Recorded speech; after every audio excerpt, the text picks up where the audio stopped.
O dapat ganyan yung ginawa ko kanina, hindi ginayat. Naman tatay, paghirapan mo naman ako yung ganun lagi. Yung iri ay nagawang tea, ay inumin iri. Meron siyang kalasan na tea na iniinom ko sa Hong Kong, binibigay sa akin ni ma'am.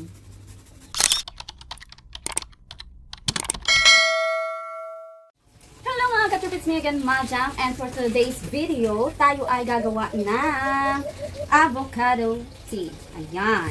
So meron ako ditong bilao, grater, tissue, tapos itong avocado, ayan, avocado seed. Ayan, binabad ko siya sa mainit-init na tubig para madali siyang balatan dahil magiging ganito na ang kanyang itsura kapag binalatan na natin siya. Ayan. So ito ang ginamitan ko to ng kutsilyo sa pag-scrap kaya ganyan yung itsura niya, nag-brown-brown. Tapos dito naman kuko ko lang yung ginamit ko sa pagbalat. Tapos hindi ko siya binabad sa mainit. Pero ayun, sabi ng tita ko ganun daw dapat. Para hindi ka mahirapang magbalat, huwag natin pahirapan ang ating mga sarili. So meron ako ditong tissue, gagamitin natin ang ating tissue. Ang nipis naman. Dito sa ating bilao. Malinis naman ang ating bilao pero lalagyan natin siya ng tissue para dito natin ilalagay yung ating mga liyad-yad na buto. Ayan. Ayusin natin. Bawal lumipad ang ating mga tissue habang tayo hindi pa nakakapag-yad-yad. So, ganyan. Tapos, ibibilad natin siya sa araw. Kaya natin siya ilalagyan ng ganyan. Pero may napanood ako na pwede namang hindi mo siya ibilad sa araw. Sasangagin mo siya without oil. Just yung mainit na kawali, tapos isasangag mo siya. Pero dahil mainit naman ang panahon, ay gamitin na natin ang ating sikat ng araw. Nakatipid na tayo sa gas, o diba? Gamitin natin ang ating solar energy. O yan o, diba? Ang bilis niyang balatan. So ganito lang yung gagawin natin sa pagbabalat. Mas maganda etong maliit. Nung binabalatan ko siya, ang dali kasi ang kapal ng balat ng avocado. Hindi kagaya nitong malalaki na sobrang nipis nung balat niya na nakadikit talaga, as in. Ayan yung pinagbalatan ko. So ayan, babalitan ko lang to, tapos balikan ko kayo. So ayan, tapos na natin siyang balatan. Ngayon naman, dito na tayo pumunta sa yayad-yad. Ito na yung pinakamahirap na part, magyad-yad. So ayan, diretso na natin.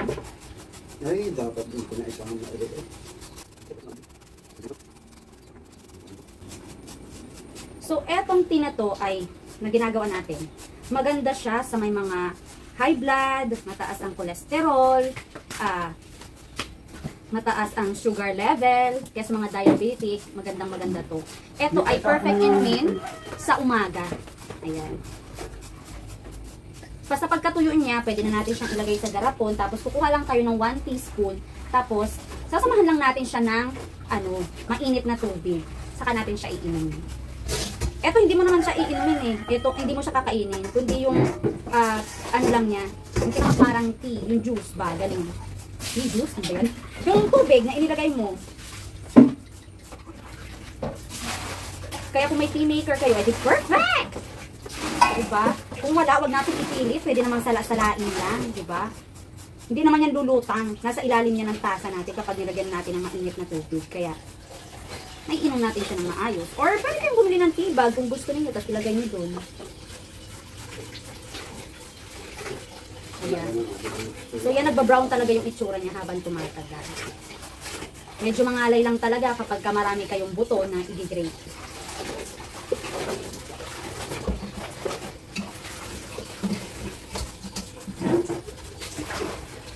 Parang nagyayad lang tayo ng keso.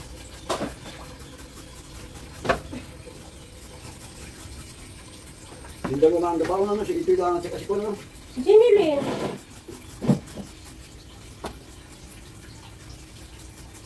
Medyo matigas siya. Parang para ka nagyayad-yad ng balinghoy. Sa amin ay balinghoy, sa iba ay kamuting kahoy ang tawag. Sa ibang parte naman dito sa Marinduque ay karlubang. Walang tubig. Bukas doon. Oo, patay na lang. Ouch.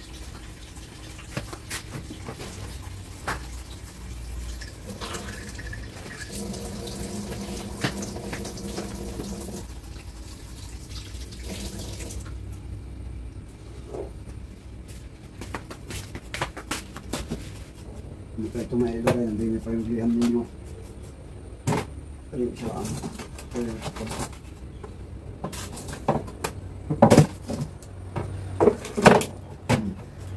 nalagyan mo na lang doon.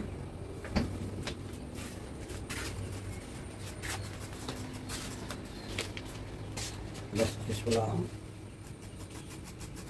O dapat ganyan yung ginawa ko kanina, hindi ginayat. Saka naman tatay, paghirapan mo naman ako yung ganun lang. Yung iri ay nagawang tea, ay yung iri. So ayan, 3 buto pa lang yan na maliliit. Ganyan na siya karami, kaya magawa ulit tayo ng isa pa. Mas malaki dahil marami pa tayong buto. Ilan pa to?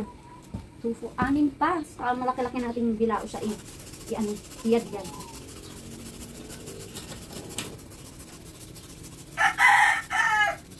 Kala mo nag-yad-yad ka lang ng cheese sa ano, no? Spaghetti o samaha.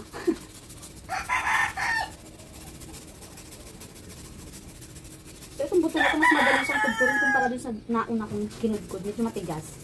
Ito parang batang-bata pa. Kita niyo naman. Grabe, mangalay din, ha? So, do it in your own risk. Kung di kayo matyaga sa mga pagganito-ganito, huwag nyo lang gawin. May nabibili naman actually sa Shopee, sa Lazada, sa online, chinek ko. And, kung itatry nyo tong tea na ginagawa natin, try at your own risk, ika nga nila. Tsaka, do your research bago nyo itry, gawin. Pero kasi, natikman ko naman na siya. Nung ginawa ng tita ko, syempre, hindi ko naman gagawin to kung hindi ko na-try at hindi ko nagustuhan ang lasa.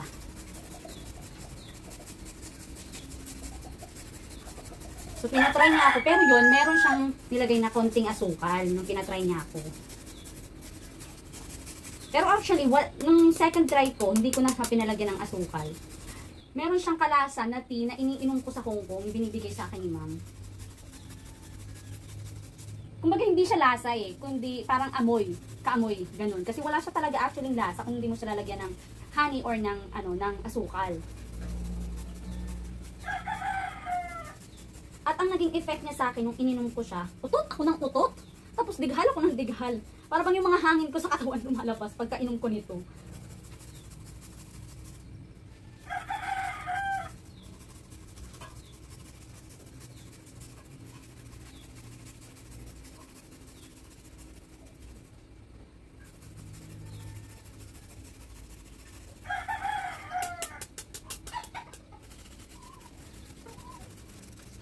So, kung meron kayong food processor, mas maganda, mas madali. Kung marami kayong yayadya rin, di ba?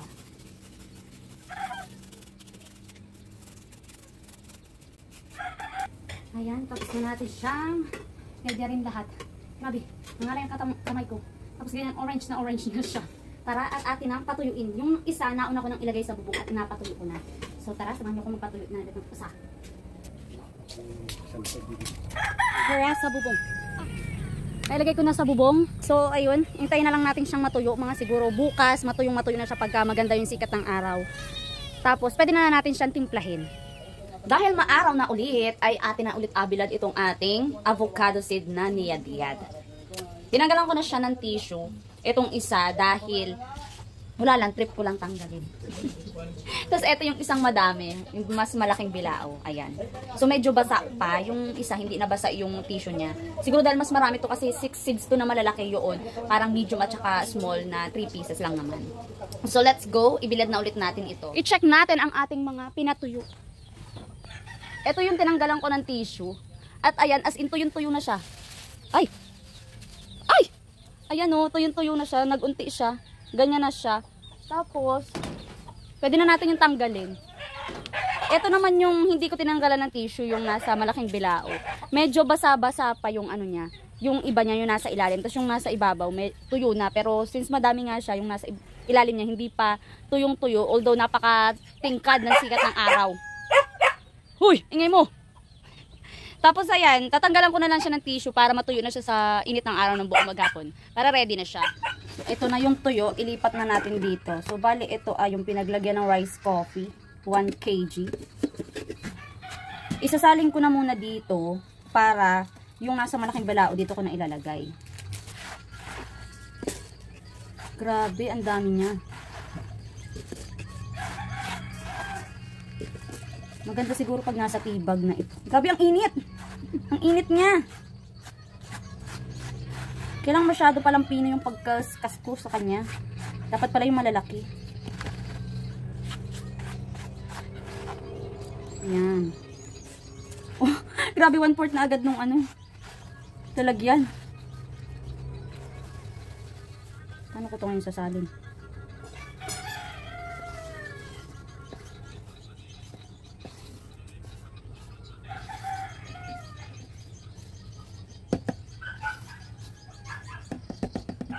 Yan. So, ganyan na siya kadami, oh. Yan. Lipat na natin yung isa. Para matuyo. Kasi tingnan nyo, oh, basa pa siya, oh.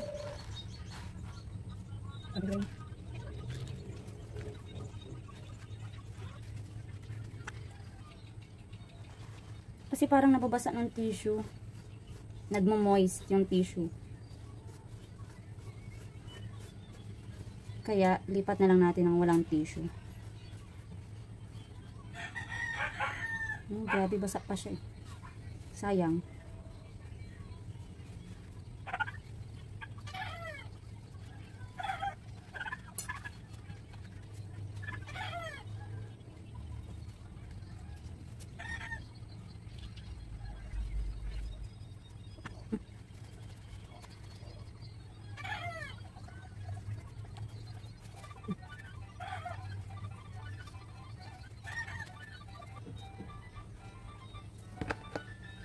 Yan, tapos na siya. Yung basa yung tissue, oh. Ito yung part na tuyo, ito yung basa. Tapos yung bilao, tingnan nyo, oh, nag-moist. Basa talaga yan siya, oh. Tara, at ibalik na natin. Nandito na tayo ulit sa likod bahay. At atin ulit siyang ilalagay sa bubong. Ito na yung huli.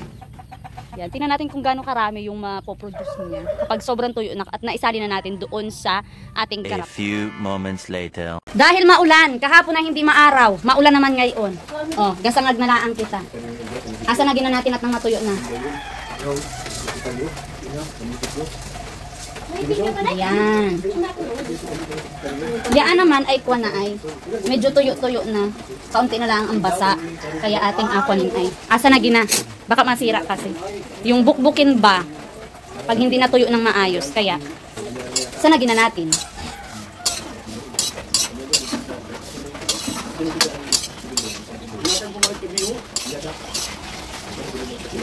Sanagin ko lang ng mga siguro 5 minuto kasi tuyo naman na yan. So, ayan na yung ating sinangag. Yan, tuyo na siya talaga. Inapalamig-lamig ko lang bago ilipat doon sa ating sa ating garapon. Kasama nung ating napatuyo na. So, ayan. Wait na lang natin siyang matuyo. Ay, matuyo. Lumamig. Yan. So, ayan, malamig na atin ang asalin sa ating garapon. So, ganyan yun. Hanggang din yung ating nagawa nung nakaraan. Isasali na natin.